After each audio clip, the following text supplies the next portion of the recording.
morning. I hope you guys are having a good day. I'm Dr. Boyce Watkins from Your Black World and the Black Business School, and I want to say welcome to Dr. Boyce TV and Your Black World News, where we cover lots of issues that matter to our community from an intelligent perspective. Now, today, a lot of you were asking me recently and speaking to the community about this really interesting and I would say disturbing situation that's occurring with Iran. There's a lot of stuff happening with a situation in the Middle East. A lot of us are worried. Okay, is World War III about to start? What's the president doing? What are the Iranians thinking?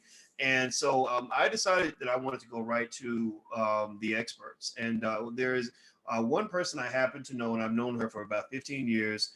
She is an internationally recognized national security expert. Her name is Major Asha Castleberry, and I want y'all to throw up respect for this sister and give her all of her props. And so I hope you're welcome to the platform, Major Castleberry. How you doing today, sister? Oh, great. Thank you. Thank you for the lovely introduction. Yes. Well, I'll tell you, Asha is not just a smart lady, but a very good person. And I've known her a long time. Actually, believe it or not, I met her in China, and we've been friends ever since. And so, Asha, I want to just cut to the chase. You've been on a lot of shows recently. I think you mentioned you were on CNN, was it CBS and Fox within 48 hours, speaking on the situation in Iran. A lot of us are worried about what's going on in Iran. And I guess I'll ask a really basic, dumb question. What are the odds that we could end up in a full-scale conflict where, we might actually, have some reason to be concerned about, for our safety? Okay, yes, thank you for the wonderful question. By the way, my views do not represent the United States government. They represent my own, so I have to put the disclaimer out there.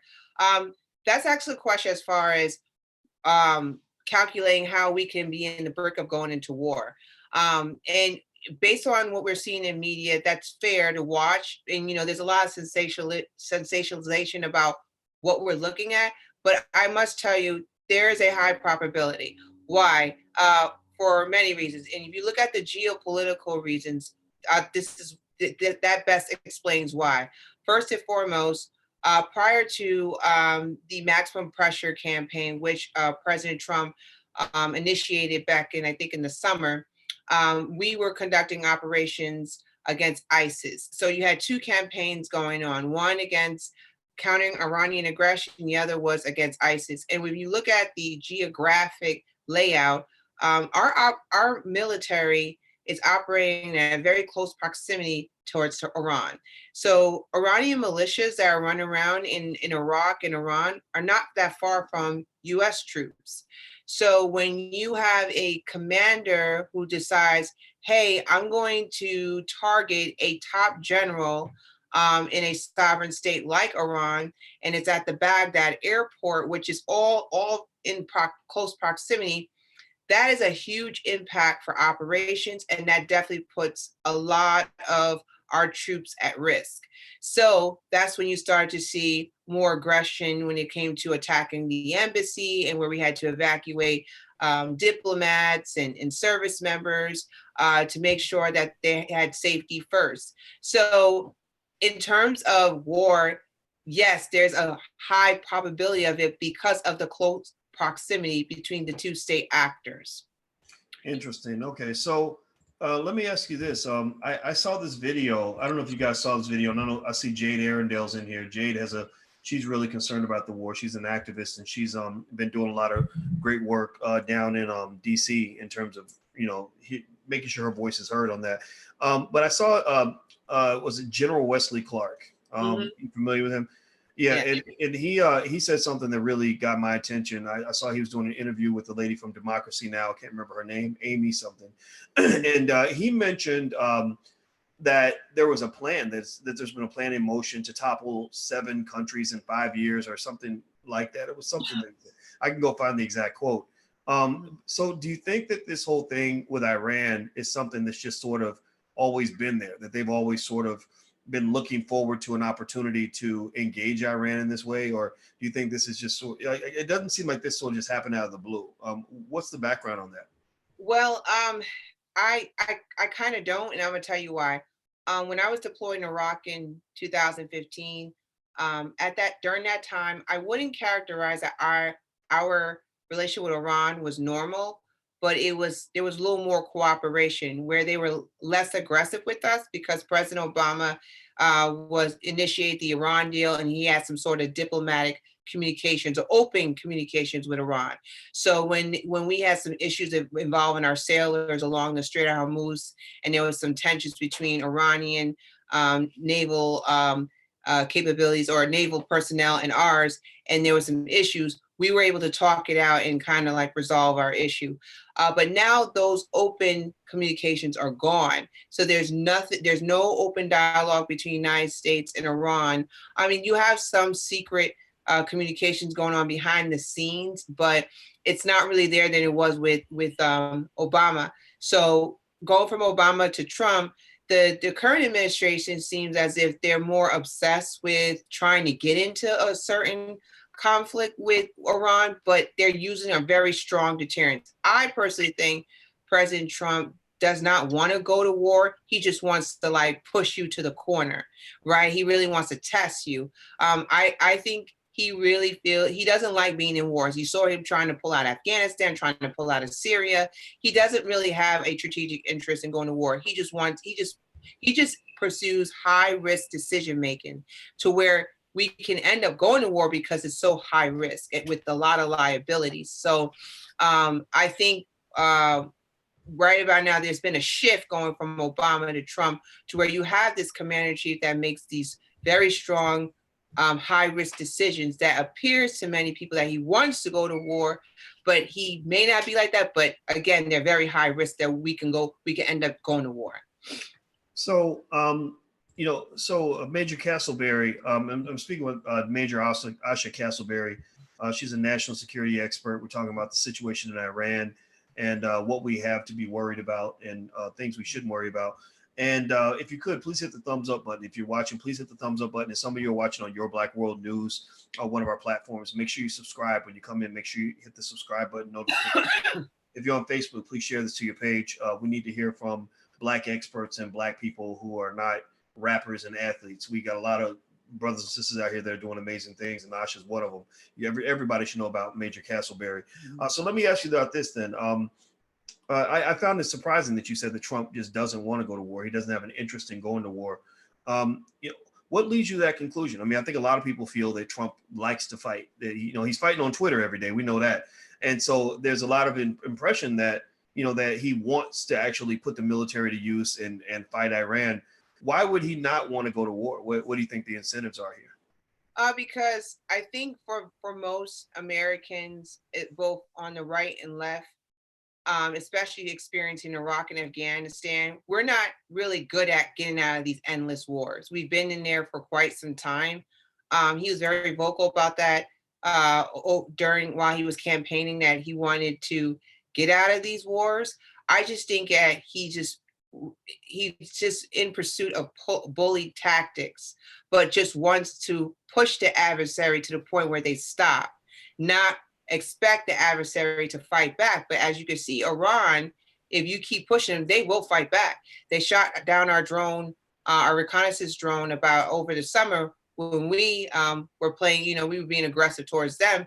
And then this time you see that after the killing of General Soleimani, in response to it, they targeted 3 of our installations, our bases in Iraq. So they will push back, So I think that he's expecting as he pushes them, they will stop their aggression. And there even has been times where he's asked to speak with the Iranian officials and they said no. So I think that at the end of the story, he wants to convey a very strong deterrence to where it stops their aggression, not necessarily start a war. But again, it comes off like he does because it's very high risk. Okay, so you mentioned the killing of the general Soleimani. Did I say the name right? Yeah, Soleimani.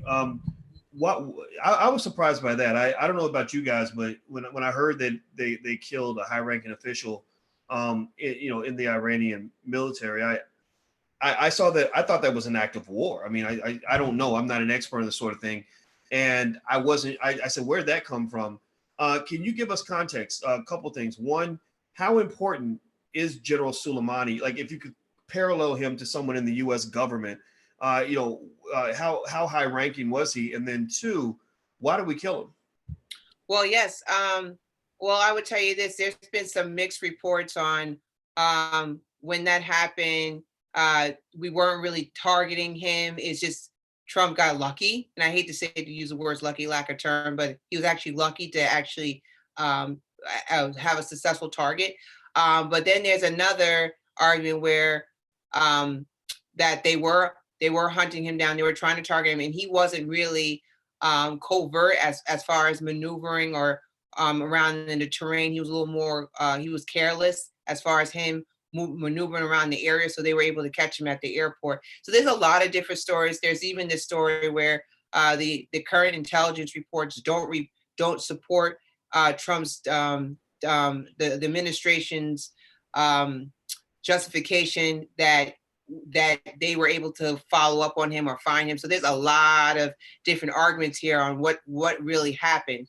But as a result of why this is so important, he has so General Soleimani has been a very high level figure when it comes to the Irani militias, Iranian security force, the Revolutionary Guard, as far as high leadership. And it's equivalent to, let's say, a CENTCOM commander or a combatant commander in the United States military. So that's very high ranking. So if you think of the President of the United States, the Joint Chief of Staff, and then also you'll have 3 or 4 level down. You have the combatant command who has oversight of all regional military activities or operations in one big region. So Soleimani was definitely known of maintaining regional oversight of regional military activities in a AOR, in an area of responsibility. So that's stretching from Syria into Iran and other places. So he was definitely high level. He wasn't a local commander or let's say a province or state commander. He had regional oversight of all military operations for Iran. Interesting. Everybody who just tuned in, I'm speaking with Major Asha Castleberry. She's a national security expert. We're talking about the situation in Iran and trying to get the real truth on whether or not we have something to worry about. I personally don't want to see us go to war with anybody. And also, I want to give a thanks to those who are sponsoring this podcast, United Units Assemble and Service. It's a Black-owned business. The website is unitedunits.info. That's unitedunits.info. As you guys know, we believe in supporting Black businesses. So if you can go to unitedunits.info, check out some of their services. They actually assemble bikes and grills and furniture for people who need help. So go check out that Black-owned business. It's unitedunits.info. So let me ask you this, Major Castleberry. One of the things I think about when I see Congress, I saw where Congress was pretty outraged about Trump, killing the general without congressional approval, from what I understand. And they were pretty upset, and they were saying, this should be debated and discussed, and we should do this and do that. I tend to be cynical in terms of our government's ability to agree on anything. It seems like they can't agree on a ham sandwich, and I really always wondered, and maybe you can give insights into this. How do you balance between political administrative infrastructure and national security? I'm one that believes that you can't just go have public debates on every matter of national security, or because there's the timeliness issue. Sometimes you got to move fast, and then there's also the secrecy issue. Like, you can't have the media and everybody reporting constantly. Like, I would imagine other countries almost laugh at the United States because we're so committed to transparency that we kind of tell everybody what the plan is before we do anything. But maybe that's the wrong impression. What are your thoughts as a veteran and as a national security expert? Well, usually when it comes to national security, it by design is supposed to bring everyone together. It's supposed to unify the country, kind of like what we saw in 9/11, where everybody came together. And that's when that was a moment too where you saw an uptick of many people that wanted to go into the military because they wanted to protect their own country, regardless of, color, race, gender. Many people joined the military as a result of 9/11 because we were very patriotic as far as protecting our country. That's, in theory, that's what's supposed to happen. But what we're seeing, because we're in a hyper polarized environment, and we've seen this exacerbate within the last 3 years, especially under this presidency. You're right. It has been extremely difficult to bring the Democrats and Republicans together as far as agreeing on something. And it's very unfortunate when it comes to our national security, because especially with national security, you're dealing with foreign threats. Foreign threats, it's supposed to unify your country, right? We should not be fighting with each other over foreign threats. And we started to really see that from the 2016 presidential elections, fighting over whether the Russians did or did not, get involved or interfere in our democracy. And now it's spilling into other issues. And this is one of them where we just don't see a consensus. Because, and that's a huge difference when you're just a government employee. As a government employee, there's no political division. It's like we are working to help support our country. That's it. There's nothing, you're a Democrat, Republican. As a government employee, you don't even sometimes know who is Democrat and who's Republican. It's different. It's all working as one unit. So as far as going into the congressional oversight piece, that's very important here. So looking at the decision that President Trump made, it was very high risk. And to be politically correct, he should have actually reached out from congressional consultation just to make sure, hey, this is what I'm doing. And as a result of that, when we calculate this decision, it's going to impact our taxpayer money. Because remember, going into war costs a lot of money, and that's congressional funding. So we have to so Congress has to know, because they're in charge of the pocketbook, what we are doing. Now, there's another side of the argument here that because he's commander in chief, and this type of operations considered OCO, which is overseas contingency operations, he or she has a lot of latitude as the president of the United States to make decisions without congressional interference. So it goes back to the argument, what we talked about not too long ago. We have to make sure whoever votes for president of the United States, that you're giving them this authority to command and control its troops with very little congressional interference. So, you have two sides of the house here, but again, I think because it's such a high risk decision, there should have been some congressional consultation involved. Yeah, well, I hear exactly what you're saying, and I agree with you. I think it's and I just think it's unfortunate. I think it's because I can certainly empathize with those who don't trust the executive office when it comes to declarations of war. Right? We had the two wars, Iraq and Afghanistan, that I think a lot of us feel we were misled. Let's say that. Yes. And then you go back even to Vietnam. It seemed like Vietnam was when the tide started turning in terms of the trust that people have in the government, that we're going to war for the right reasons. I think people are ready to fight a righteous war, but when it's a war that doesn't make sense, people start to question it legitimately. But then there's the other reality that says, like I hear a lot of Black folks that say, oh, well, the Iranians, they understand that Black people are being oppressed and that, and oh, it's not our fault, it's Trump's fault. It's like, yeah, but if somebody launches a nuke at your city, they're gonna kill everybody. They ain't gonna just, the nuke is not going to miss your house just because you're Black. And so I think that the avoidance of war is the goal, right? Unless it's absolutely necessary. And I think that's the difficult part of it all. And so I'm gonna ask you a last ask for any parting thoughts you may have on this. What can we expect? And I saw Trump said that the Iranians are standing down. When they did that missile strike, I read an article where they were basically explaining that, that the strike, they could have had casualties if they wanted them. They just didn't. It almost seemed that they were implying that they were just shooting the missile strike just to say to their people, hey, we struck back, right? But we're not going to strike back too hard because we don't really want this to get out of hand, right? So where do you think this is going? Do you think that this is going to de-escalate, or do you think that there's a chance that it's going to actually get worse? Yes, no, that's a very good question. Boyce, you could actually be a military commander. Well, hey, I got my army. I got a Black economic army out here. If you're in my army, everybody say aye. If you're in the Black economic power army, say aye. But go ahead, sister. Go ahead. Absolutely, yes. When you analyze their targeting, you saw that some of the areas that they target was not necessarily directly on a U.S. military asset. It was like right outside of it, right, to just intimidate you, right. So if you look at the Al Assad air base, they fired like right outside. If you look at an Erbil too, if you it was at close proximity of the U.S. military area, but it wasn't inside. They could have actually done it right directly on the US target, but they didn't. And that goes to show you that, hey, I'm willing to like hit you in the knee and run, right? But Right, right. I'm I'm gonna smack you there. right, right. But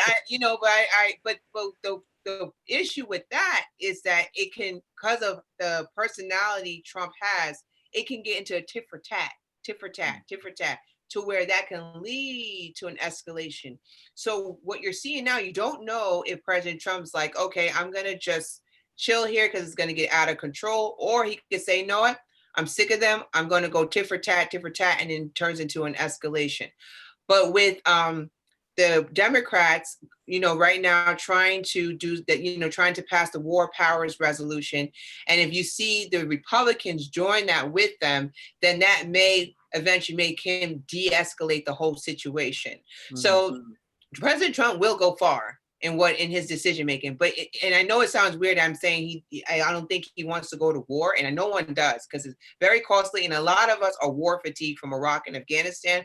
But then again, he is very high risk, and I do feel that he will escalate, but to a certain point. I think he'll kind of withdraw to a certain extent, especially if it turns into a war.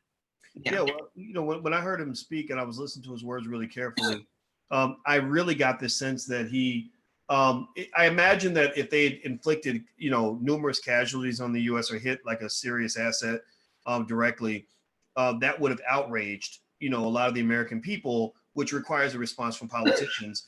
And right. I remember hearing Trump say, it looks like Iran is standing down, but yet we're going to impose economic sanctions, which they've already been doing that. I guess they're increasing this. I don't know. But right. It almost sounded like he said, look, we're kind of retaliating, but we understand that, that this is an opportunity to kind of tone things down a little bit. Like, I don't know. But then again, maybe I'm assuming too much by assuming. No, that's his desired outcome, is for him to get him to stop, right? Push them, but stop.